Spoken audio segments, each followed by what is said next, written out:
Litel vous donne l'heure. Il est 13h. Radio Clédou, le journal avec Sotelma Malitel.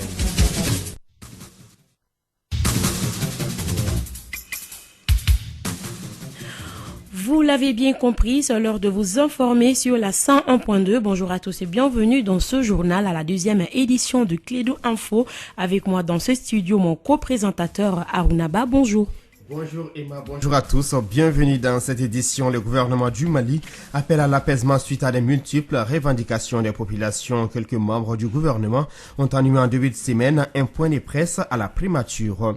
47 victimes de l'esclavage par ascendance viennent d'arriver à Bamako. C'est le président de la Commission nationale des droits de l'homme qui les a accueillis. Les détails dans ces 13 heures.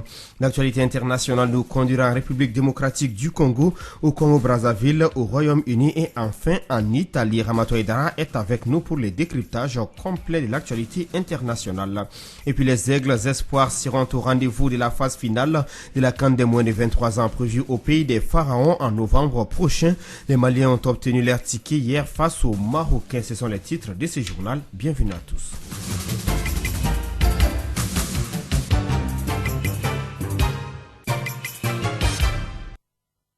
Une fois de plus, bonjour et merci de nous choisir pour vous informer. Les jeunes de Gao sont en train de marcher. Effectivement, ils réclament la réhabilitation de leur route. La marche sera sanctionnée par la lecture d'une déclaration au gouvernorat de la cité des Askia. Écoute Abdoulaye Mahaman Maïga, l'un des jeunes leaders de Gao. Ce matin, l'objectif de la marche, c'est tout simplement demander à l'État de faire la route Gaoko. Parce que c'est trop. Ça fait des années qu'on avait demandé ça à l'État. Jusqu'à nos jours, les hommes sont en train de mourir là-dessus. On a eu à violer sur la route. On a eu à faire des enlèvements sur la route. Et beaucoup de gens sortent sur des millimètres. Et il n'y a même pratiquement plus de route. Il faut faire une semaine entre Bamako et Gao. Donc nous avons demandé justement à l'État malien, ce n'est rien d'autre qu'un goudron de 500 km. Aujourd'hui, nous sommes sortis pour les exiger à faire notre route. Tout comme ça, nous savons qu'aujourd'hui, tout est tenu par IBK. Ce n'est pas un ministre ou quelqu'un d'autre qui peut prendre des dispositions. C'est le président de la République qui doit se prononcer pour le peuple malien. Parce que le peuple veut de cela. Quand le peuple demande quelque chose, ce n'est pas un ministre de venir mentir aux gens. Parce qu'aujourd'hui, nous, on ne sera plus à un ministre là. Tout ce qu'ils disent, c'est que du faux, parce qu'ils peuvent rien réaliser dedans. Donc pour nous aujourd'hui, la chose principale, c'est que le président de la République, qui s'adresse à la nation et qui essaie de faire la route de la nation. C'est simple comme bonjour. Abdoulaye Mahman Maïga, l'un des jeunes leaders de la région de Gao. La vague de manifestations ne faiblit plus au Mali. Des mouvements de révolte se multiplient dans plusieurs localités du pays. Plusieurs centaines de personnes ont manifesté lundi à Badjangara. Les manifestants dénoncent l'insécurité incessante et les assassinats au plateau d'Ogon. Kassim Traoré, reportage. Nous voulons cultiver nos champs, vivre la paix au pays d'Ogon, non aux arrestations illégales. C'est ce qu'on pouvait lire sur les banderoles des manifestants de Bandangara. Nous sommes sortis pour demander l'arrêt total du désarmement forcé, protester contre le bombardement des camps de Dana à Massagou, la sécurisation du pays d'Ogon et la mobilisation contre la faim, nous indique Aminata Nantoumé qui faisait partie de cette marche. À Menaka comme à Tombouctou, les jeunes demandent la sécurité sur la route, la construction de la route Ansongo-Menaka et Menaka-Anderaboukan. L'arrêt des travaux de construction de la route Gomakura-Léré-Tombouctou est la principale cause de la révolte des jeunes de Tombouctou qui ont bloqué l'aéroport de la ville. Dans la ville de Gao aussi, les jeunes préparent une grande mobilisation ville morte le vendredi prochain. Ici, à Bamako, les jeunes de la plateforme Anko Malidionwere du quartier Nyamakorokorwani se sont mobilisés le week-end dernier pour dénoncer aussi l'état dégradé de leur route.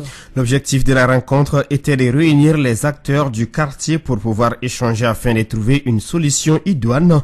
Le président de la plateforme, Salia Kamara, est au micro d'Astan Diawara. Notre plateforme est un consortium d'associations. Le but de la rencontre d'aujourd'hui, c'est tout simplement parce que dans les quartiers environnants, les quartiers qu'on appelle les quartiers riverains de la zone aéroportière de Bamako-Sénou, sont confrontés à un énorme problème. Cet énorme problème, c'est quoi? C'est l'état dégradant de nos routes, nos voies. La réunion de ce soir, c'est pour réunir toutes les forces vives de l'ensemble des quartiers Nyamakoro-Kourani Kourani, Kalabankoro, Heremakonon, Kalaban, ES, Nere Koro, pour pouvoir échanger ensemble et faire des ébauches de solutions, voir avec cette rencontre-là comment trouver des solutions idoines et montrer ça aux autorités et aussi démarcher les personnes ressources qui sont dans nos quartiers afin de pouvoir trouver une solution durable et pérenne à ce problème de route-là. Salia Kamara, président de la plateforme Anko Malidinwere du quartier Nyamakoro Kourani de Bamako. En bref, les jeunes de Tombouctou ont levé le blocus sur le petit bateau qui relie la cité des 333 à Mopti. Ils rencontrent une délégation gouvernementale afin de négocier sur les différents points de revendication. Le gouvernement tente à travers cet exercice d'expliquer aux jeunes les projets d'infrastructure de désenclavement du Mali. C'est là pour convaincre les jeunes de lever les blocus. Restons avec le gouvernement qui tente de jouer à l'apaisement à travers un point de presse tenu lundi à la primature. 4 ministres étaient au présidium. L'objectif était de parler du blocage des routes de Kaï, Tombouctou, Menaka, Bamako et Gao par la jeunesse de ces différentes localités. On écoute Yaya Sangari. Il est le ministre de la Communication, porte-parole du gouvernement, des propos recueillis par Mariam Kamara. L'extrême dégradation de certaines routes vitales de notre pays. Hier, c'était la route de Kaï avec l'opération Silako. Aujourd'hui, c'est Tombouctou, c'est Menaka, c'est Bamako, c'est Gao. On ne sait pas demain où cela va se dérouler. Et le gouvernement de la République du Mali a conscience de la souffrance des populations et reconnaît la légitimité de ces actions citoyennes qui sont une façon spécifique de s'exprimer en démocratie. Le gouvernement de la République du Mali appelle seulement notre jeunesse à plus de retenue dans l'expression de ces revendications citoyennes dont la forme actuelle est fortement préjudiciable aux efforts du gouvernement pour résoudre les problèmes du pays dans la situation de crise que nous vivons. L'obligation de redevabilité est une raison d'État à laquelle le gouvernement du Dr Boubou Cissé ne se soustraira jamais. Mais dans un contexte de réalité des ressources, le gouvernement n'a pas les moyens et ne peut satisfaire tout et tout de suite. Yaya Sangare, ministre de la Communication, porte-parole du gouvernement.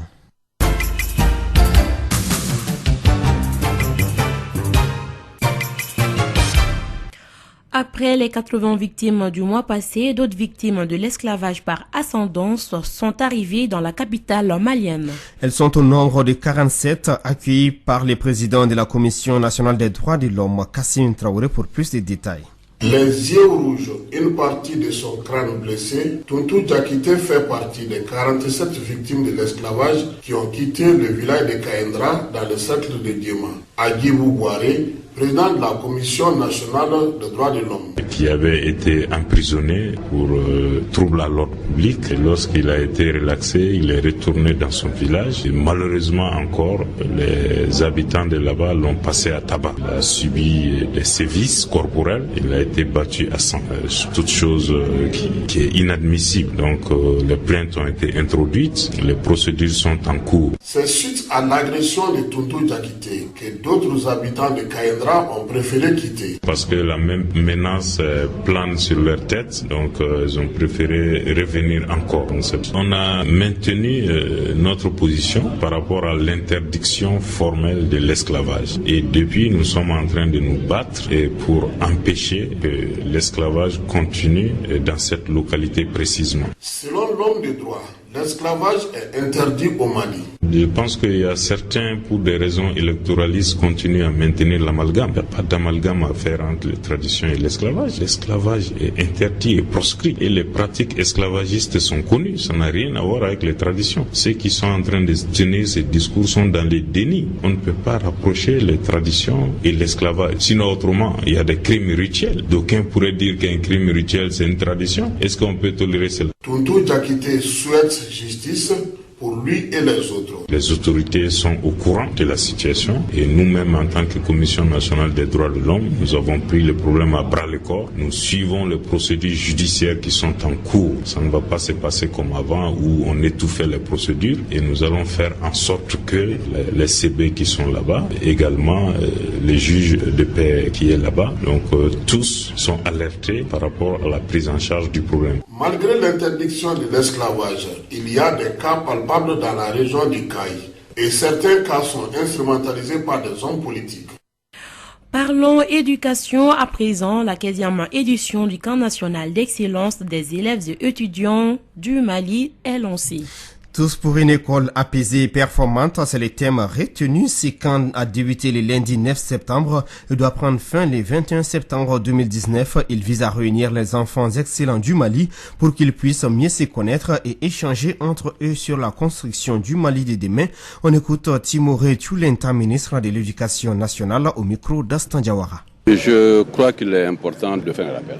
Le rappel, c'est que cette année scolaire a été suffisamment perturbée. Dieu merci, nous venons aussi de boucler les examens. Beaucoup de résultats sont déjà parus. Il nous reste dans quelques jours le BT-Debat. Le cadre d'excellence est une tradition instaurée par la Troisième République pour célébrer les valeurs. Il est important qu'on perpétue cela. Donc nous sommes très heureux pour une année qui fut difficile d'aller au couronnement, qui est justement le camp d'excellence, qui sera ponctué au final, autour du président de la République, le 21 septembre, par la journée de bon élève. Donc c'est une satisfaction que nous marquons à l'endroit de la communauté éducative qui s'est dite quelque part notre devoir de parents, notre devoir de syndicalistes, notre part de responsabilité historique, c'est de donner le maximum de nous-mêmes pour que l'école continue, pour que les élèves puissent effectivement continuer les cours, pour que les examens soient. Et nous avons constaté que, contrairement à ce qu'on semble dire, nous avons d'excellents élèves. Et vous les avez vus, avec des moyennes qui ne sont pas, pour ceux qui ont suivi, alors effectivement les déroulements d'examens ne sont pas des moyennes données. Donc nous sommes très fiers de voir que notre école produit effectivement des champions en herbe qui vont confirmer certainement dans les années à venir en classe supérieure. À l'instant, Timoré Tulenta, le ministre de l'Éducation nationale, il est 13h passé de 12 minutes dans le studio d'Ilibaba Sissoko, 5 heures de moins à Washington.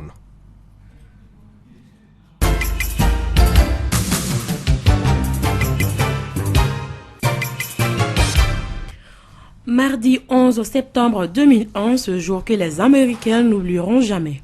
Pour marquer le 18e anniversaire des attentats du 11 septembre 2001, les hommages se multiplient partout aux États-Unis d'Amérique. Les 4 attentats suicides qui avaient commencé à 8h46, temps universel, ont fait 2977 morts et 6291 blessés. C'est mercredi 11 septembre. Les États-Unis commémorent le 18e anniversaire de ces attaques.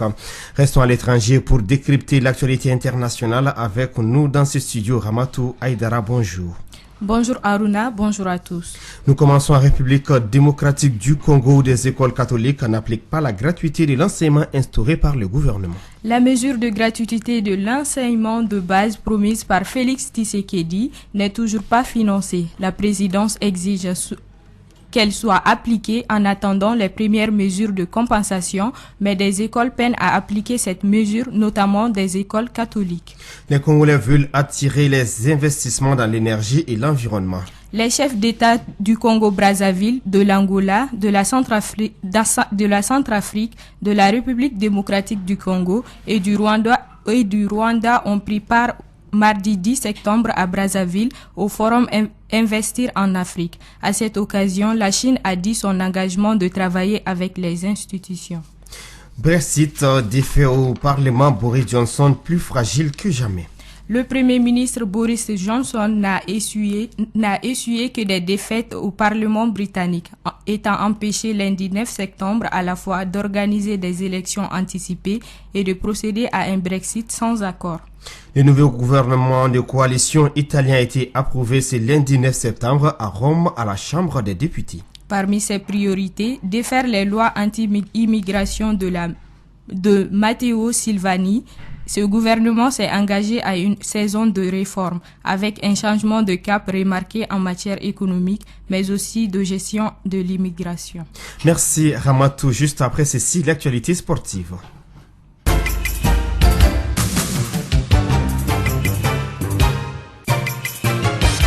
Très sportivement, nous disons bonjour à Nana Samaki. Arunaba, bonjour à toutes et à tous. Du football, pour la deuxième fois consécutive en 3 éditions, le Mali va participer à la phase finale de la Coupe d'Afrique des Nations de moins de 23 ans. Cela grâce à sa victoire sur le Maroc, 1-0 hier au stade Omnisport Modibo Keïta de Bamako. Cette édition qui se déroule du 8 au 22 novembre 2019 en Égypte. Les Aigles ont obtenu un penalty à la 56e minute qui sera transformé par Ali Malé. C'est le seul but dans cette rencontre qui a suffi au bonheur de cette équipe malienne qui était orpheline de Mohamed Kamara, suspendu après son carton rouge du match aller. Au match aller, à noter que les deux équipes s'étaient quittées sur le score de parité d'un but partout à Marrakech. L'arbitrage du Sénégalais Daouda Gueye a été véritablement désavoué par plusieurs observateurs à l'issue de ce match aller. À présent, voici les 8 pays qualifiés pour la phase finale de la CAN U23 2019. Il s'agit de l'Égypte, pays hôte, du Nigeria, tenant du titre, du Ghana, de la Côte d'Ivoire, du Cameroun, de l'Afrique du Sud, de la Zambie et du Mali. La CAF devrait prochainement communiquer sur la date et les modalités du tirage au sort. Arunaba.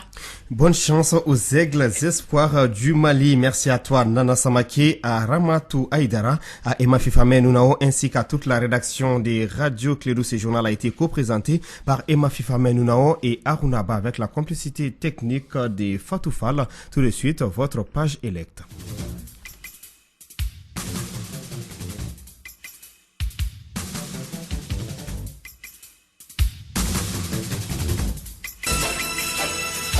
Radio Clédou, le journal avec Sotelma Malitaire.